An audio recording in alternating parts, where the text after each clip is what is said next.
नमस्कार मित्रांनो, आज तुमचा एक मार्क फिक्स होऊन जाणार आहे.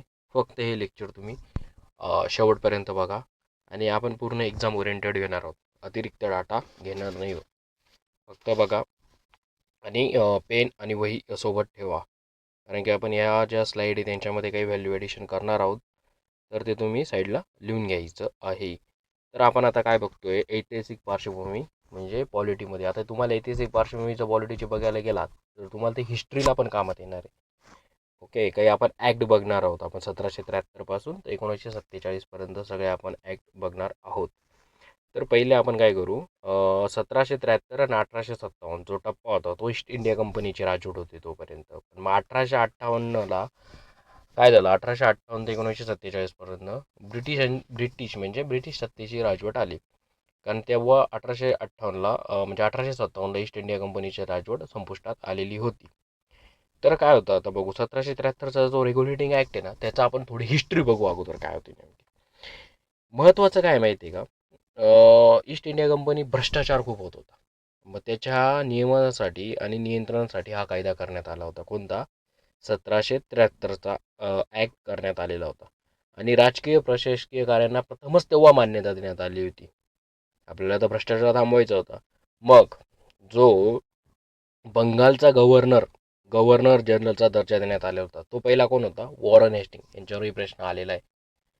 परत त्याच्यावर अजून एक आलेला आहे, कोलकाता सर्वोच्च न्यायालयाची स्थापना कधी झाली, यावरही प्रश्न आलेला आहे. हा बी इम्पॉर्टंट पॉईंट आहे.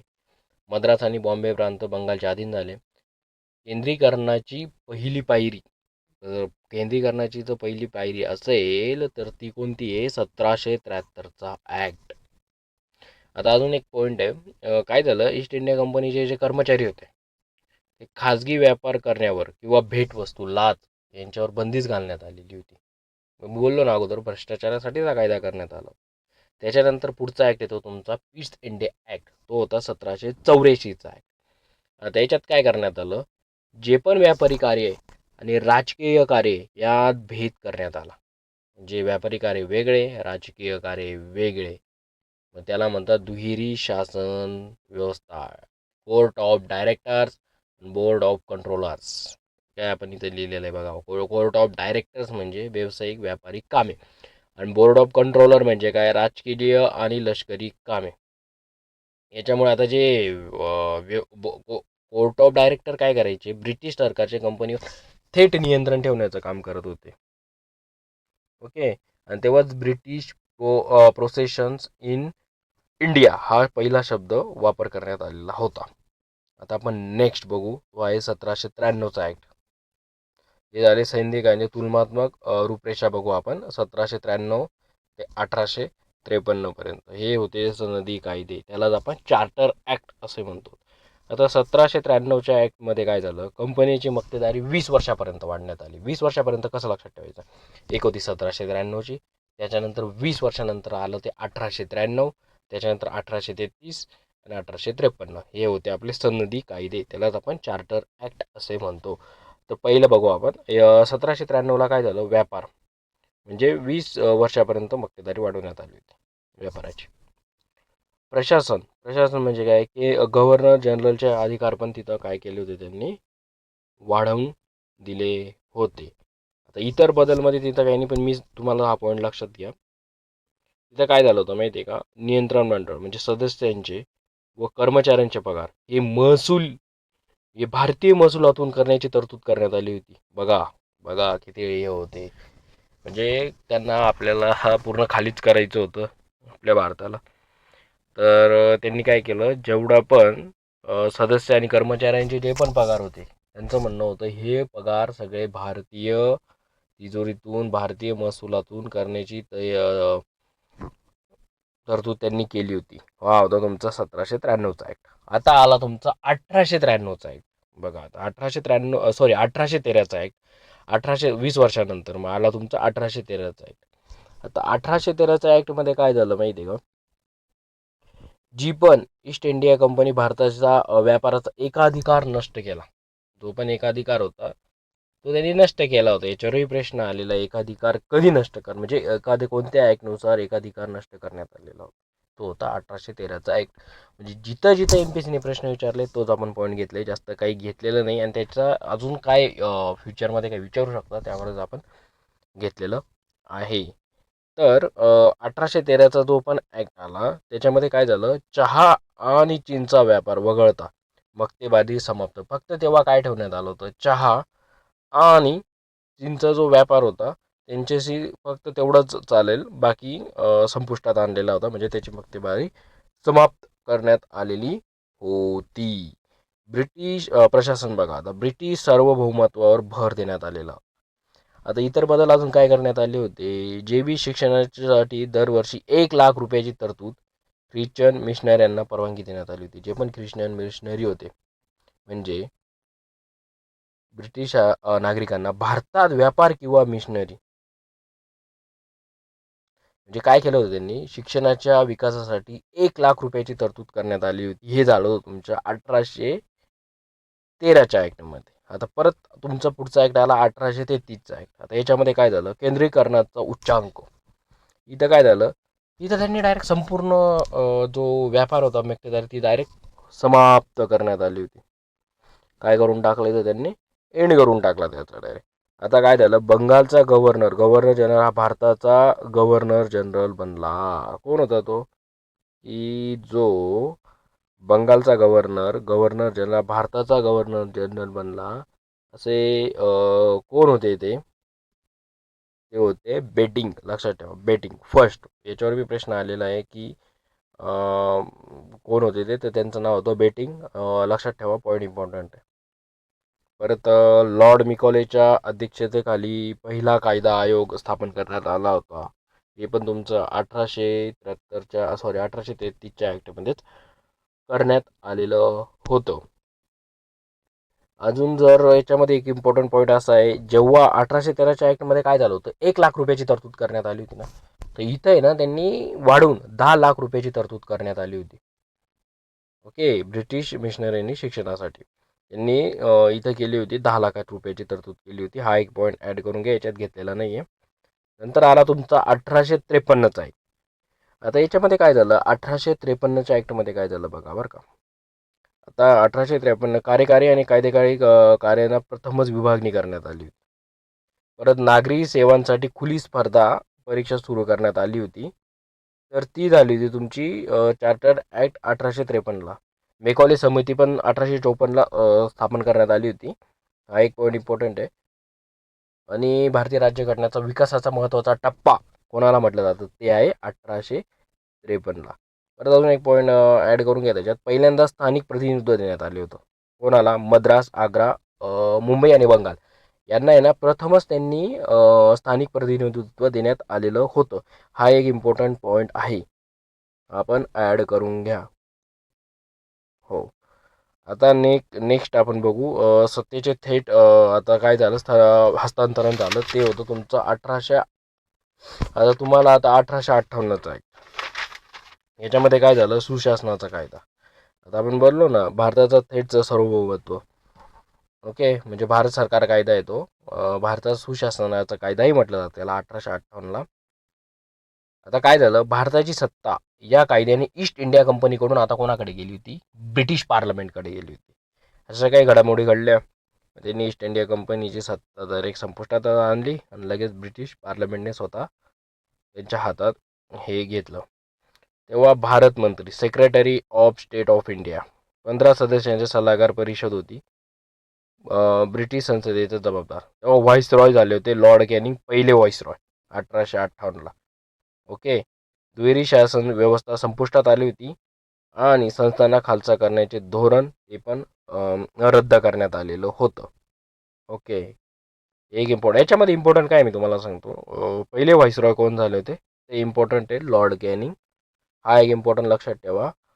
आणि ते विचारू शकता की कंपनीचा शेवट कधी झाला, तर ते लक्षात ठेवा, कंपनीचा शेवट किंवा त्याने असा एक प्रश्न विचारला होता, इतिश्री कधी झाली होती, तर ते लक्षात ठेवायचं 1858ला. हे 2 पॉईंट इम्पॉर्टंट आहे. परत अजून इम्पॉर्टंट आहे तुम्हाला सांगतो मी, भारत मंत्री पद कधी निर्माण करण्यात आलं होतं, तर ते पण झालं होतं 58ला. आणि पहिले भारत मंत्री कोण होते तर लॉर्ड स्टॅनले. हा इम्पॉर्टंट आहे. पहिले भारत मंत्री कोण होते तर लॉर्ड स्टॅनले. कोण होते? Lord Stanley. एक इम्पॉर्टंट आहे. नेक्स्ट बघू आपण आता 1861चा ऍक्ट बघू. याला इंडियन काउन्सिल ऍक्ट असं म्हटलं जातं. प्रश्न कुठे येतो? डायरेक्ट पॉइंटला येतो. इंडियन काउन्सिल ऍक्ट कोणता आहे? तर आहे 1861चा. त्यांनी काय केलं होतं? पोर्टफोलिओ पद्धतीला कायदेशीर मान्यता देण्यात आली होती. परत अजून काय झालं होतं? व्हॉइसरॉयच्या विस्तारित परिषदेत पहिल्यांदा 3 भारतीय नेमणूक झाले होते. आता हे पण विचारलेले आहेत कोणते होते 3 भारतीय होते. तर त्यांच्यामध्ये होते बनारसचा राजा, पटियालाचे महाराज, सर दिनकानराव. हे लक्षात ठेवा. हे एक इम्पॉर्टंट आहे. ओके. परत अजून एक पॉईंट त्याच्यात इम्पॉर्टंट आहे बरं का. मद्रास आणि बॉम्बे प्रांतांना कायदे करण्याचा अधिकार परत दिले होते. बस एक इम्पॉर्टंट आहे. आणि अजून मी जे सांगतोय ना तेवढं नोट डाऊन करून घ्या. त्याच्यामध्ये काय झालं होतं? पहिल्यांदाच खातेनिहाय म्हणजे जी खातेनिहाय पद्धत होती ना तिला मान्यता देण्यात आलेली होती. ती कोणी दिली होती? Lord Canning. आता आपण मागच्या याच्यात बघितलं होतं की पहिले व्हॉइसरॉय कोण होते? Lord Canning. आता त्यांनीच पुढे 1861ला खातेनिहाय पद्धतीला मान्यता दिली होती. आणि वट हुकूम 6 महिन्यापर्यंत काढण्याचा अधिकार व्हॉइसरॉयला कायदेमंडळाला सहमतीविना देण्यात आला होता. आता विषय आला तर आता पुढचा ॲक्ट आहे तुमचा 1892चा ॲक्ट. Is very important. आता 1892चा जो ॲक्ट होता तर काही एकदम इझी आहे. त्याच्यामध्ये काय झालं होतं बघा. अप्रत्यक्ष निवडणुका सुरू करण्यात आल्या होत्या. कायदेमंडळात अर्थसंकल्पावर चर्चा करण्याचा आणि प्रश्न विचारण्याचा अधिकार पण मतदानाचा अधिकार नाही. हे विचारू शकतात तुम्हाला 1892चा ॲक्ट. अर्थसंकल्पावर चर्चा कधी झाली? 1892च्या ॲक्टला. निवडणूक शब्द वापरला नाही पण अप्रत्यक्ष तरतूद होती असंही विचारू शकतात. आता मोस्ट इम्पॉर्टंट आपण ॲक्ट आहे पुढचे 1909चा ॲक्ट, 1919चा ॲक्ट, 1935चा ॲक्ट आणि 1947चा ॲक्ट. हे 3 जास्त इम्पॉर्टंट आहे. 1909, 1919, 1935 याच्यावर मोस्ट प्रोबेबली प्रश्न आलेले आहेत. ठीक आहे, बघू आपण काय 1909चा कायदा बघू आता याच्यामध्ये काय काय झालेलं आहे बघा. याच्यामध्ये मी तुम्हाला जे इम्पॉर्टंट पॉईंट आहे ते सांगतो. याच्यात काही दिलेले नाही आहेत. याच्यामध्ये ना बघा जो मॉर्ले मिंटो सुधारणा कायदा म्हणून ओळखला जाणारा कायदा होता तो होता 1909चा ॲक्ट. त्याच्यामध्ये मॉर्ले कोण होते? भारत मंत्री होते. आणि मेंटो कोण होते? व्हाईसरॉय होते. ठीक आहे, हे एक इम्पॉर्टंट लक्षात ठेवा. आणि केंद्रीय कायदेमंडळाची सदस्य संख्या 16वरून 60 करण्यात आली होती.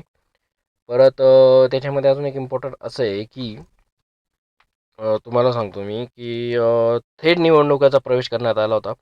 सत्येंद्र प्रसाद सिन्हा यांची व्हॉइसरॉयच्या कार्यकारी मंडळात नियुक्ती करण्यात. हा एक इम्पॉर्टंट आहे.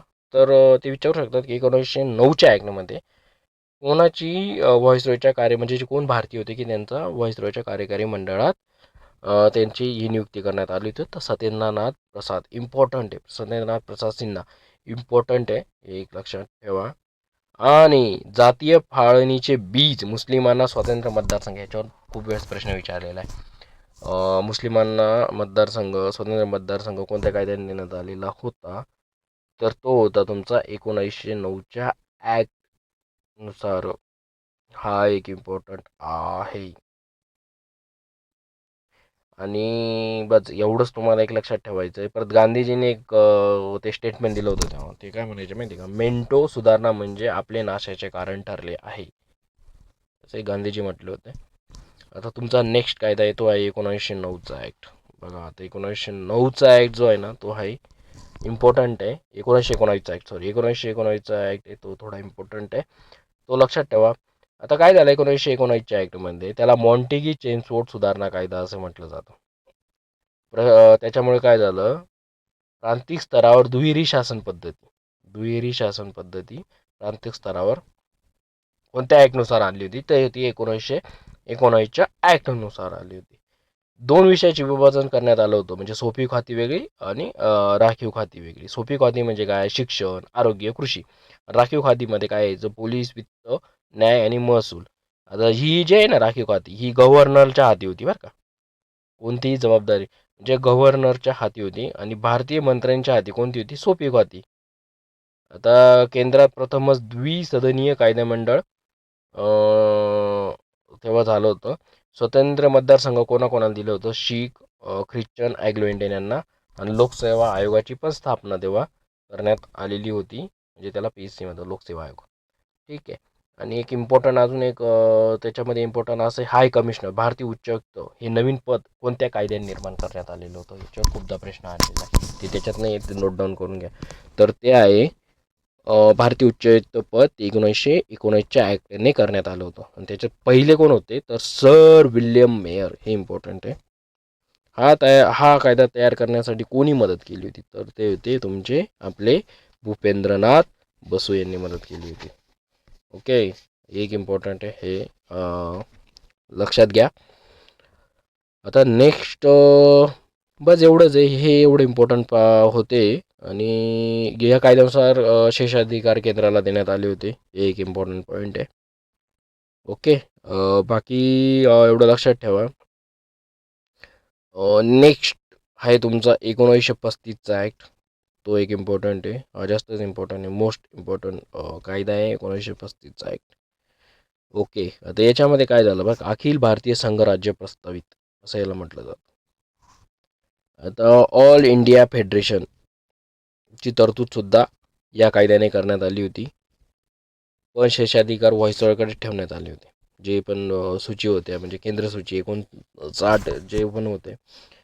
पण आता दुहेरी शासन व्यवस्था रद्द करण्यात आली होती. दुहेरी शासन व्यवस्था म्हणजे काय? जी 1919च्या ॲक्टने चालू झाली होती, ती 1935च्या ॲक्टने रद्द करण्यात आली होती. ओके. आणि त्याच्यामध्ये अजून तुम्हाला इम्पॉर्टंट पॉईंट आहे, RBIची स्थापनेची तरतूद करण्यात आली होती. RBIची स्थापनेची तरतूद इम्पॉर्टंट आहे. प्रांतीय लोकसेवा आयोग, संयुक्त लोकसेवा आयोग स्थापन करण्यात आलं होतं. 1937ला फेडरल कोर्टची स्थापना, याच्यावरही प्रश्न आलेला आहे. 1937ला फेडरल कोर्टची स्थापना करण्यात आली होती. ओके, हे एक इम्पॉर्टंट आहे. आणि अजून तुम्हाला दुहेरी शासन व्यवस्था रद्द करायचं, हे इम्पॉर्टंट होतं. ओके, आता आपण नेक्स्ट बघू. नेक्स्ट आहे तुमचा आता. ओके, ठीक आहे. आपण याला आहे ना तुलनात्मक बघू. 1909, 1919, 1935 आहे का? कारण की जे इम्पॉर्टंट पॉईंट आहे ते आपण तुलनात्मक म्हणजे तुम्हाला एका याच्यामध्ये घेतलेले, ते एका आपण चार्टमध्ये घेतले म्हणजे तुमच्या लक्षात येईल. त्याच्यामध्ये 1909चा ॲक्ट आहे, मतदारसंघ मुस्लिमांसाठी स्वतंत्र मतदारसंघ करण्यात आलं होतं.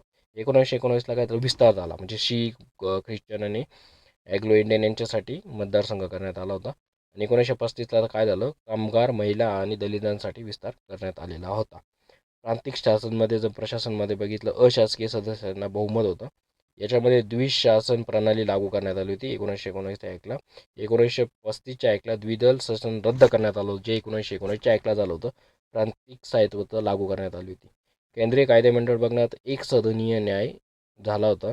याच्यामध्ये प्रथम द्विसदनीय रचना करण्यात आली होती. आणि द्विसदनीय 6 प्रांतांमध्ये विस्तार फेडरलची रचना ती 1935च्या ॲक्टमध्ये करण्यात आली होती. आता अंतिम आपण बघू. अंतिम टप्पा जो होता राज्यघटनेची तयारी, क्रिप्स ते कॅबिनेट मिशन, म्हणजे 1942 ते 1946पर्यंत क्रिप मिशन. 1942 दुसऱ्या महायुद्धानंतर भारताला डॉमिनल स्टेट देण्याचा प्रस्ताव करण्यात आला होता. हे झालं होतं क्रिप्स मिशनमध्ये, 1942च्या कायद्यामध्ये करण्यात आलं होतं. म्हणजे काय, काँग्रेस आणि मुस्लिम लीग दोघांनीही फेटाळला. पूर्ण स्वातंत्र्याची मागणी केली होती त्यांनी, त्याच्यामुळे त्यांनी हा फेटाळून लावला होता. आणि 1946ला कॅबिनेट मिशन झालं. त्याच्यामध्ये 389 सदस्यांनी संविधान सभेची निर्मिती, भारताचे एकत्रीकरण कारण युनियन ऑफ स्टेट, संविधान सभेची प्रस्ताव मान्य केला 1946च्या पहिल्या बैठकीमध्ये. नेक्स्ट आपण बघू जो 1947चा ॲक्ट आहे. तर 1947च्या ॲक्टमध्ये काय काय झालं ते बघू आपण. याच्यामध्ये काय झालं माहिती आहे का, भारतीय स्वातंत्र्याचा कायदा कोणता, जो आपण 1947चा ॲक्ट म्हणतो त्यालाच आपण भारतीय स्वातंत्र्याचा कायदा असे म्हणतो. ब्रिटिश राजवटीची अंत म्हणजे 15 ऑगस्ट 1947 रोजी भारत आणि पाकिस्तान या दोन स्वतंत्र डॉमिनियन राज्यांची निर्मिती करण्यात आली होती. ती झाली होती 15 ऑगस्ट 1947ला. त्याच्यामध्ये संपूर्ण सार्वभौमत्व, संविधान सभेची स्वतःची राज्यघटना तयार करण्याचा आणि ब्रिटिश कायदे रद्द करण्याचा पूर्ण अधिकार त्याच्यात देण्यात आलेला होता. आता काही पदांची समाप्ती करण्यात आली होती, जे व्हाईसरॉय पद होतं, भारत मंत्री पद होतं, हे समाप्त करण्यात आले होते. संस्थाने जर बघणार भारत किंवा पाकिस्तानात सामील होण्याचे किंवा स्वातंत्र्याचे स्वातंत्र्य तेव्हा देण्यात आलं होतं आणि रॅडक्लिफ आयोगाद्वारे सीमारेषा निश्चित करण्यात आली होती. हे एक इम्पॉर्टंट आहे. ओके. तर जर तुम्ही बघणार काही इम्पॉर्टंट जे आहे ते म्हणजे आपण पूर्ण आपले कायदे सगळे कायदे आपण इन डिटेलमध्ये बघितलेत. याच्या बाहेर प्रश्न जाणार नाही.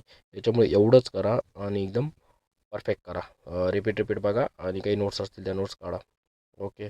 धन्यवाद.